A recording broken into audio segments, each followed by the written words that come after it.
In November 2020, a school board in Pennsylvania voted to ban a list of hundreds of books such as Matthew Cherry's Hair Love and Me and White Supremacy by Layla F. Saad, as well as children's books about Rosa Parks and Aretha Franklin. The ban by the Central York School Board infuriated many students in the district. They felt that the board was purposely suppressing books for and by people of color.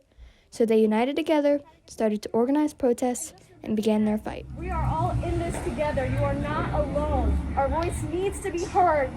It wasn't until after these students gained national media attention that the public backlash pushed the Central York School Board to repeal the ban in September. Do you think the adults that banned these books have read these books? Absolutely not. No, definitely not. Absolutely. Ida Gupta and Olivia Patuk are both seniors at Central York High School that led protests in their community. As a teenager or a young person in this world, you're often told that you don't have the ability to speak up about, or you don't have the ability to, make a difference, or what you say won't be heard by people that are older than you. I was always scared of doing something wrong or saying something wrong or making someone upset. I didn't feel like I had a voice, and I couldn't make a change, Like I saw all these big things happening in the world, and I was one teenager. I didn't think that anything like that could happen. And then the books got banned, and I just knew that something needed to be done. It was successful that we reversed the ban, but what is more so successful is that we are able to educate students every single day about, what makes this country great.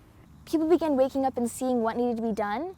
So when the community came together, there was really nothing that the school board could do because they saw their community uniting over this. In a statement following the vote to lift the ban, the board president said the goal had been to balance legitimate academic freedom with what could be literature and materials that are too activist in nature. I never believe it's okay to ban books. Amy Milston is a newly elected board member. I think that almost every single book on that list, with maybe just a few exceptions, would help somebody. I'm an LGBTQ+ member. I didn't feel heard for the longest time until I began finding myself in books and realizing that it was okay to be who I was. I often was really scared from a young age to speak about my Indian heritage, but the more I speak about it, the more I notice that people want to listen nowadays. And I think that the more that we have those healthy conversations about race, culture, and education, the more everyone can help us in our mission to make this world a more loving, equitable, and inclusive place. These young activists realized that by organizing and supporting each other, teenagers can have a say in their education and turn back bad policies.